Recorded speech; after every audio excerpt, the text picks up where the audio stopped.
6 জানুয়ারি 2026 ভারত কি তৈরি হচ্ছে ইতিহাসের সবথেকে শক্তিশালী মিসাইল টেস্টের জন্য? ডিআরডিও উন্মোচন করলো প্রজেক্ট ধোনি। অন্যদিকে কোয়ান্টাম হ্যাকিংয়ের দিন কি শেষ হতে চলল? আজকের ভিডিওতে জানবো ডিফেন্স এবং টেক ওয়ার্ল্ডের 3টি সবথেকে বড় ব্রেকিং নিউজ।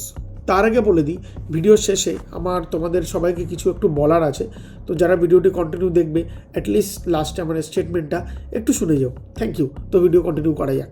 আজকের ভিডিওতে জানবো ডিফেন্স এবং টেক ওয়ার্ল্ডের 3টি সবথেকে বড় ব্রেকিং নিউজ। শুরুতেই ডিফেন্স ধামাকা। ডিআরডিও প্রজেক্ট ধোনি অফিসিয়ালি সামনে আনলো। এটি একটি হাইপারসনিক গ্লাইড ভেহিকেল যা অগ্নি মিসাইল বুস্টারের সাহায্যে মহাকাশে যাবে এবং শব্দের চেয়ে 5 গুণ বেশি গতিতে বায়ুমণ্ডলে ফিরে আসবে। এর অর্থ হলো পৃথিবীর কোনো রাডার বা মিসাইল ডিফেন্স সিস্টেম একে ট্র্যাক করতে পারবে না। ভারত এখন হাইপারসনিক সুপার পাওয়ার হওয়ার মাত্র এক ধাপ দূরে। ভারতীয় সেনার পক্ষ থেকে আজ একটি ঐতিহাসিক ঘোষণা করা হয়েছে। 2026 সালকে ঘোষণা করা হলো year of networking and data সেন্ট্রিসিটি।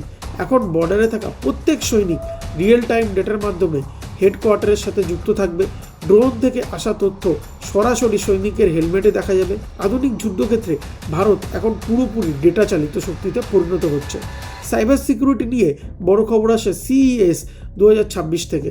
Thales এবং স্যামসাং তৈরি করছে বিশ্বের প্রথম পোস্ট কোয়ান্টাম ক্রিপ্টোগ্রাফি চিপ। বর্তমানে সবথেকে শক্তিশালী কোয়ান্টাম কম্পিউটারও আপনার ফোনের ডেটা হ্যাক করতে পারবে না। এটাকে বলা হচ্ছে হারভেস্ট নাও ডিক্রিপ্ট লেটার। আপনার স্মার্টফোন এখন হয়ে উঠেছে ডিজিটাল দুর্গের মতো সুরক্ষিত। প্রজেক্ট ধোনি কি ভারতের শ্রেষ্ঠ অস্ত্র হতে চলেছে? আর এই নতুন কোয়ান্টাম সিকিউরিটি নিয়ে আপনি কতটা আশাবাদী কমেন্টে জানান।